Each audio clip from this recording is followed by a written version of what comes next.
La SFPG a été fondée en 1962. Il y a eu Evelyne Questenbert, Marcel Raclot, il y a eu Michel Soulet, Daniel Vidlocher.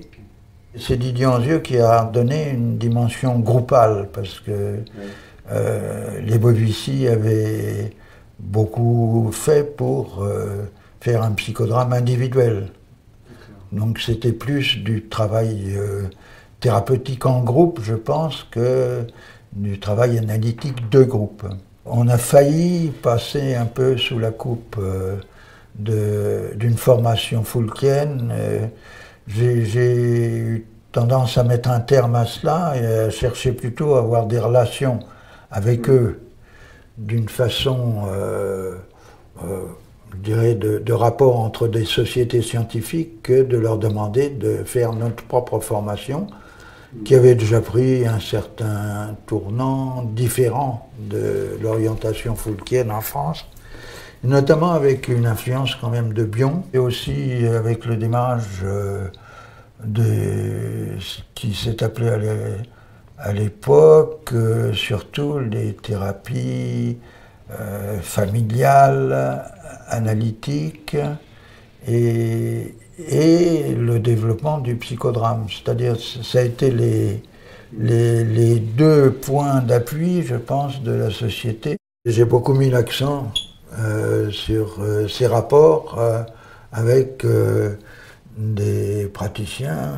de différents pays. Et que moi-même, ayant passé une partie du fin de mes études en Angleterre, j'avais des rapports avec le groupe anglais, donc la Group Analytic Society, puis qu'on a fondé à peu près à la même époque, c'est-à-dire entre 82 et 85, on a fondé l'Association européenne d'analyse transculturelle de groupe, parce que l'analyse de groupe s'est développée beaucoup plus qu'en France, partout, en quelque sorte. C'est vraiment le psychodrame analytique qui est devenu une spécificité française, dans la mesure où ça n'existe, je ne pense, nulle part ailleurs.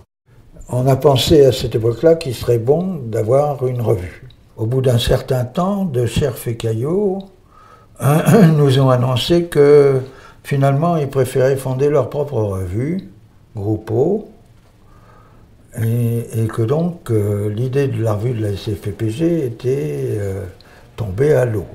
Et alors, la position d'Anzieux à ce moment-là, que j'ai rencontré à 2 reprises, était de dire c'est pas la peine de fonder une autre revue, Groupo peut servir de revue aussi à la SFPG. Bon. Alors, j'étais le voir et il m'a dit bon, bah écoutez, effectivement, si vous maintenez votre position, moi je suis pas très d'accord là-dessus, mais je suis prêt à participer aux 2 revues. Voilà. Et que le meilleur gagne. La revue, bon, s'est bien développée, a acquis une certaine notoriété et est devenue depuis quand même un des supports de la pensée et des échanges au sein de notre société.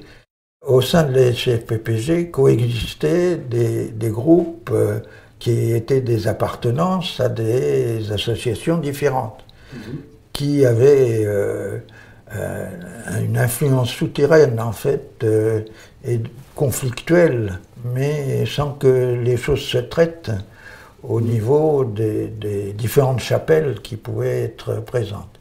Ce qui fait que quand on a réussi, après 3 ans de négociations et de travail, à fonder la FAPAG en 95, je pense que ça a permis de laisser la SFPG vivre beaucoup plus sur sa dimension en fait, de recherche scientifique et de donner un temps de travail différent de celui des associations. Et qu'en même temps, la FAPAG vient en soutien, puisque les associations ont quand même une possibilité de se faire connaître et d'avoir une expansion, un soutien de la revue qui est relativement important par rapport à la suite. Les apports interculturels tels qu'ils se développent sur les structures de la famille, sur les changements dans les liens de parenté, tout ça, ça doit évoluer en fait. Depuis la Vienne de Freud, il y a eu beaucoup de changements au niveau de la société, y compris le fait qu'on ne peut pas nier l'influence des traumatismes avec la Shoah et que on ne voit pas bien comment on peut faire une psychanalyse qui ne tienne pas compte des facteurs sociaux et des traumatismes sociaux après des expériences aussi douloureuses que celles qu'on a pu connaître au plan de nos sociétés. Donc on ne voit pas bien non plus comment on peut faire une union au niveau ne fût-ce qu'européen si on ne travaille pas sur l'histoire et les conflits qui existent dans les différents pays et sur les fantasmes qui nous habitent suite au traumatisme qu'on a pu subir de part et d'autre. Je ne sais pas comment en Yougoslavie ils peuvent continuer à vivre les uns avec les autres.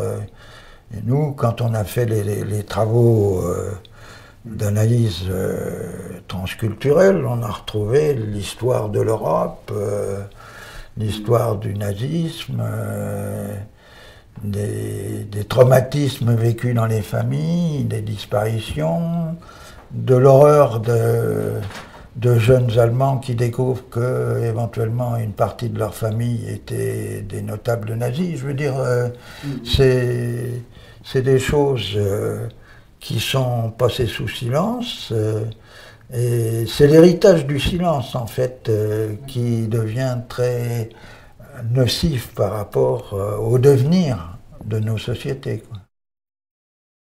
L'essentiel vraiment de ma vie professionnelle, c'est la recherche. Et je dirais une clinicienne chercheuse, si ce terme peut convenir. Je suis vraiment... la clinique m'intéresse profondément, mais comme base de la recherche et de la compréhension du psychisme. Et du psychisme dans différentes situations, bien sûr, dont la situation groupale, mais c'est ça qui m'intéresse. Quand je suis arrivé à l'université, il y avait des pratiques de groupe, d'inspiration dynamique de groupe surtout, et puis le psychodrame à Paris 7. Donc les étudiants avaient ce qu'on appelait des... je ne me souviens plus du nom qu'on leur donnait, ce n'était pas les TD, mais enfin il y avait ces formations groupales avec le psychodrame, les groupes de parole. Petit à petit, j'ai divisé le temps du psychodrame en 3 temps. Et donc c'était des petits groupes, des petits groupes thérapeutiques. J'insiste beaucoup là-dessus. Mon psychodrame a toujours été un psychodrame thérapeutique. Bien entendu, le psychodrame, c'est le jeu. Mais je veux dire, le jeu ne suffit pas en lui-même. Le jeu est un moyen important de mobilisation psychique, mais il n'est pas suffisant pour moi. L'autre aspect, c'est vraiment le groupe. La scénarisation demande autant une partie de l'imaginaire, il faut qu'on imagine le monde, les gens, ce qu'on a connu, ce qu'on voudrait connaître, ce qu'on n'a pas connu mais qu'on a absorbé. Donc il y a toute une représentation mentale et en même temps il y a une poussée, ça c'est la psychanalyste alors qui parle, il y a une poussée pulsionnelle par rapport à ça, qui fait que ça se met en ébullition, ou en tout cas ça se met en vie. Donc la scénarisation, pour moi, c'est ça, c'est ce double mouvement. Imaginaire, représentatif, et en état pulsif, en état de vie, en état d'expression, de déroulement, mais qui échappe en grande partie à celui qui le vit. Notre psychisme, pour moi, est scénique. Alors vous imaginez les scènes des uns et des autres qui s'emboîtent, Qui s'emboîtent, oui. qui s'emboîtent, ou bien au contraire qui viennent se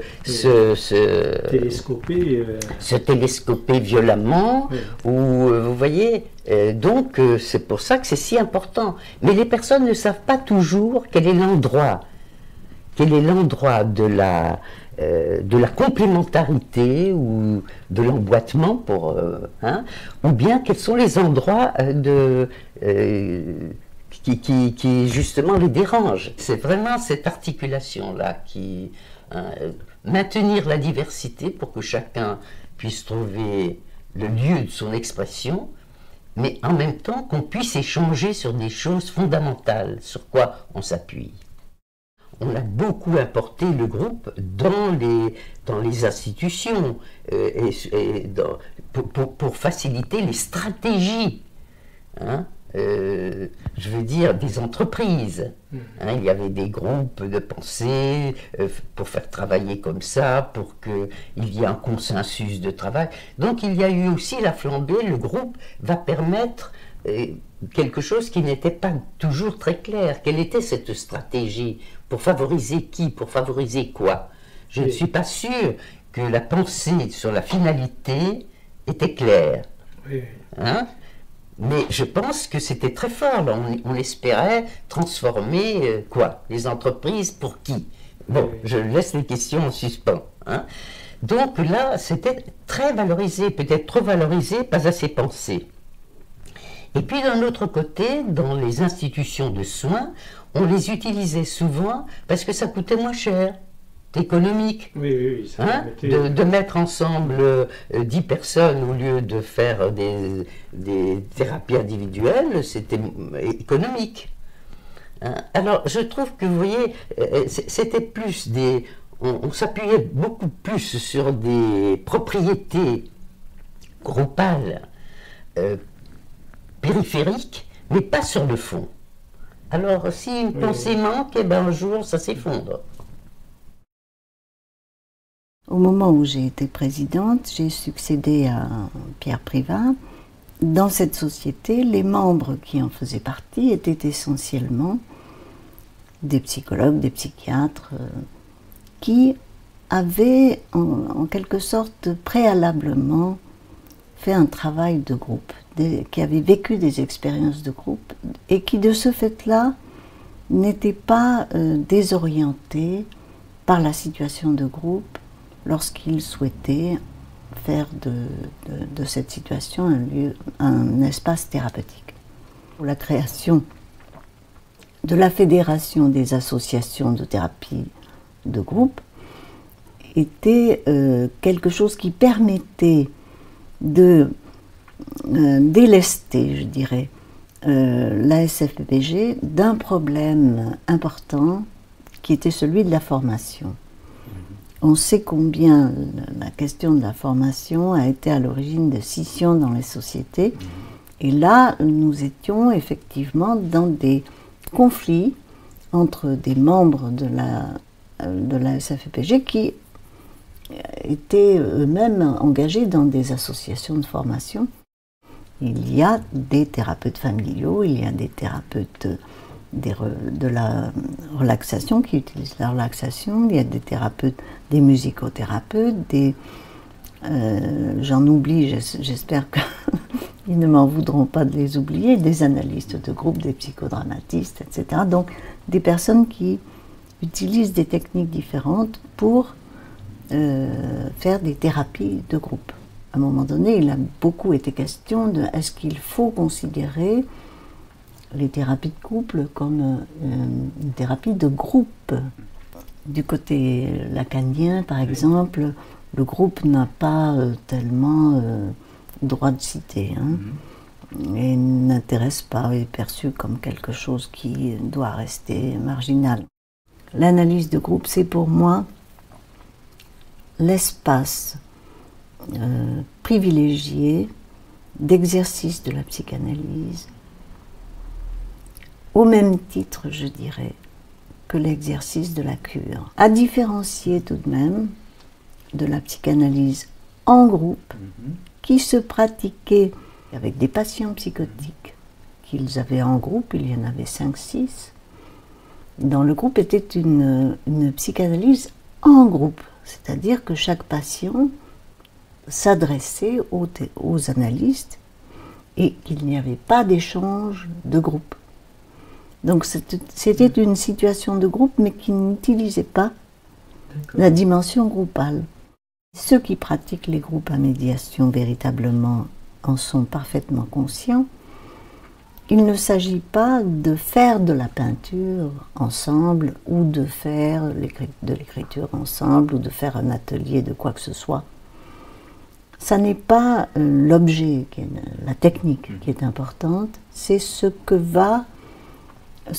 qui va transiter ou ce qui va pouvoir être rendu possible par la technique. Et effectivement, il y a des patients qui ne peuvent pas, qui n'ont pas accès au langage ou qui n'ont pas la possibilité de verbaliser ce qu'ils peuvent ressentir. Et de ce fait-là, leur proposer d'autres objets, d'autres techniques, peut leur permettre d'accéder à une expression possible et donc à un lien possible avec l'autre. Le groupe, pour moi, ce n'est pas un collectif. C'est un processus, c'est un mouvement, c'est une dynamique, c'est quelque chose qui varie. Il varie d'un instant à l'autre, il n'est jamais identique à lui-même, etc. Dans un groupe, à un moment donné, un individu est aux prises avec des émergences inconscientes. Alors, soit elles apparaissent comme ça sur la scène du groupe, soit elles sont là, liminaires à la conscience. Et le groupe va s'en saisir parce qu'il y a une espèce de saisie comme ça, qui n'est pas seulement verbale, qui n'est pas seulement auditive, de quelque chose qui se manifeste chez un individu, qui passe par des signaux infraverbaux, par toute une série de choses, et qui font qu'il va y avoir une espèce de pulsation, le terme, je crois, a été utilisé par Ophélia Avron, et qu'il va y avoir des émergences, comme ça, qui vont pouvoir dire quelque chose de ce qui apparaît de l'inconscient de chacun. Parce que chaque individu a un fonctionnement psychique très particulier et son inconscient, il est spécifique, il ne peut pas être collectif. Il y a des manifestations collectives, de par les frottements, on pourrait dire, des uns aux autres, des modes de pensée des uns des autres, des fonctionnements psychiques différents des uns et des autres. Il y a quelque chose qui est spécifique, effectivement, qui n'existe pas dans la cure analytique, parce que de nombreux psychanalystes sont en fait totalement réfractaires, je dirais, au groupe, et même ceux qui disent s'intéresser au groupe, ils manifestent, de par des actes manqués, je dirais, leur résistance à la situation de groupe. Alors j'ai, moi, une hypothèse, mais qui est loin d'exclure toutes les autres, c'est que le groupe, pour pouvoir faire un travail de groupe, il faut pouvoir accepter l'idée que l'interprétation ne viendra pas forcément de l'analyste, ni même de l'individu qui est aux prises avec une formation inconsciente, mais qu'elle viendra peut-être des uns, des autres et du groupe. Et ça, c'est la question du rapport à l'emprise de chaque psychanalyste. Et il me semble que la difficulté des psychanalystes, c'est de laisser exister un groupe Un peu comme si la crainte était que le groupe échappe. Il y aurait aussi un débat extrêmement intéressant à faire entre psychodrame analytique individuel et psychodrame en groupe, parce que justement, là encore, on rencontre la même question de l'emprise, puisque un psychodrame pratiqué par plusieurs psychanalystes avec un seul patient, on pourrait dire que l'emprise est maximale sur le patient. Alors que dans un groupe de patients, ben, c'est un peu l'inverse qui se produit. Et la preuve, c'est que des patients peuvent peuvent jouer en tant qu'égaux auxiliaires. Mes espérances pour la SFEBG, c'est qu'elle poursuive son chemin. Je crois que le président actuel, André Sirota, s'y emploie. Et notamment, il va y avoir donc le congrès des 50 ans de la SFEBG qui va à nouveau produire un mouvement important qui, j'espère, contribueront à convaincre des personnes qui sont jusqu'à présent restées étrangères. Malheureusement, la controverse a manqué dans ce mouvement. Il y a eu donc un débat qui s'exprimait dans le terme de réticence, de refus, de résistance. Tout ça serait à clarifier de manière plus subtile. Mais en tout cas, il y a eu des controverses, par exemple, autour de Mélanie Klein et d'Anna Freud. On sait bien. Il y a eu controverse parce qu'il y a eu la possibilité à l'intérieur de la communauté psychanalytique qui travaille sur l'espace d'un sujet singulier, une certaine continuité d'espace psychique. La psychanalyse est un chantier ouvert. Et il est ouvert ou bien il se ferme selon que les dispositifs mis en place prennent en compte des segments de la réalité psychique et nécessairement en se fermant pour des raisons méthodologiques afin de cerner son objet et de ne pas introduire trop de variables. Grâce à cette suspension, il y a toujours un reste à connaître qui est un reste à connaître, qui n'est pas un reste à éliminer, mais un reste à connaître. Ça a été ma question, d'une certaine manière, oui. Et elle est essentielle parce que elle pose aux psychanalystes de divan qui, d'une certaine manière, acceptent difficilement cette idée qu'il y aurait non pas un seul espace psychique, mais plusieurs espaces psychiques. Personnellement, j'en distingue trois. L'espace du sujet singulier, je l'appelle le sujet singulier depuis de nombreuses années, l'espace des liens qu'il établit avec les autres. Et on m'objecte souvent, mais que bon, le champ transféro-transférentiel relèverait d'une théorie du lien. Je dis non, ça ne relève pas tout à fait d'une théorie du lien, puisque la spécificité du champ transféro-contre-transférentiel, c'est l'asymétrie de l'écoute et de la parole entre l'analyste et l'analysant. Dans un groupe, les liens, alors là, existent en tant que liens entre égaux, avec les transferts qui s'établissent, mais qui ne correspondent pas, qui n'appellent pas, de la part des autres partenaires du lien, le même type d'écoute et le même type de réponse que celui de l'analyste. Ça ne se confond pas. L'analyste dans un groupe n'est pas dans le même type de lien, entre guillemets, que les autres membres du groupe. Et ça, c'est aussi une question.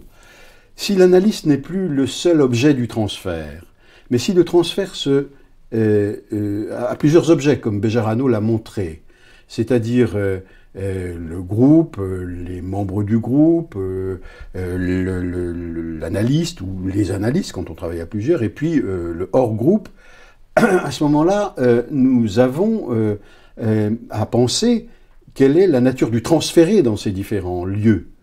Ce que la cure ne permet pas de travailler, en tout cas, ce qu'elle n'a pas pu travailler tant qu'elle considérait que ce qui se transférait hors de la situation analytique était une résistance à l'analyse et à l'analyste lui-même. Et ça n'est pas sans raison que Lacan, par exemple, qui était un remarquable conducteur de groupe, d'institution, a réduit l'approche psychanalytique des groupes à ce qu'il en savait à partir du laboratoire de Rémy Chauvin. Il était donc possible de transformer les conditions dans lesquelles le transfert se manifestait sans pour autant, laisser échapper l'essentiel du mouvement transférentiel, c'est-à-dire la répétition, la réactualisation, ou est l'invention de nouveaux modes de relation avec soi-même et avec ses objets et avec les autres dans le groupe. Donc ce deuxième acte met en question, est-ce que l'inconscient est tout entier traité, les formations de l'inconscient, les processus de l'inconscient et la subjectivité qui correspond à ces formations est tout entier traité par le seul dispositif de la cure. Alors maintenant, nous savons que non. Nous savons que non parce que l'expérience du travail en situation de groupe, selon une méthodologie psychanalytique, l'expérience du travail avec les familles, avec un dispositif psychanalytique différent de celui du groupe, mais parce que ce ne sont pas les mêmes configurations de liens qui sont engagés, ce ne sont pas non plus les mêmes artefacts méthodologiques qui fonctionnent dans la famille et dans le groupe. Nous savons maintenant, et d'une manière suffisamment précise, bien que le champ soit encore largement ouvert à la découverte, que certaines formations de réalité psychique inconsciente fonctionnent dans les groupes, dans les familles, dans les couples, dans les institutions, pour prendre les principaux champs. Et là, nous avons fait un pas considérable par rapport aux spéculations de Freud. Freud avait anticipé de différentes manières, par la voie de l'imagination, de la création de mythes scientifiques, comment il se développait dans l'histoire de l'humanité. Il s'est développé un mouvement où le groupe a joué un rôle très important, ou plutôt la masse s'est transformée en groupe qui s'est donné un certain nombre de règles pour assurer la coexistence de ses membres. Ça n'engage pas véritablement une controverse, ça engage de l'anathème. Une des critiques des analyses de Divan, c'était « mais vous êtes des psychosociologues », avec tout ce que ça pouvait, à ce moment-là, dans les années 60. C'est l'année de l'expansion des relations humaines, de l'adaptation, etc. Avoir de péjoratif pour nous, et quelquefois, c'était presque une injure. Le travail avec les groupes de formation a quand même soulevé, permis de mettre à jour un certain nombre de questions qui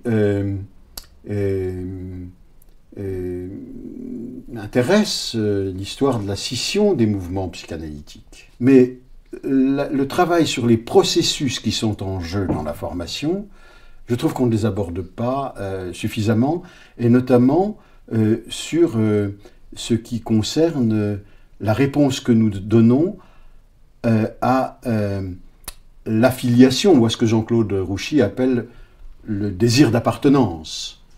Ça s'interroge, ce désir d'appartenance. Il faut déjà que ces sociétés aient déjà intégré, aperçu tout l'intérêt de ce qu'est une approche psychanalytique de ce troisième espace de réalité psychique inconsciente.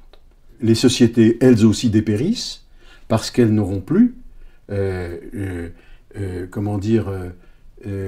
candidats qui aient reçu à l'université la formation initiale nécessaire pour s'engager dans un travail de formation qui ne soit pas seulement une formation clinique de praticien, mais qui soit, et c'est urgent, c'est tout à fait important de le faire, qui ait cette perspective de théorisation.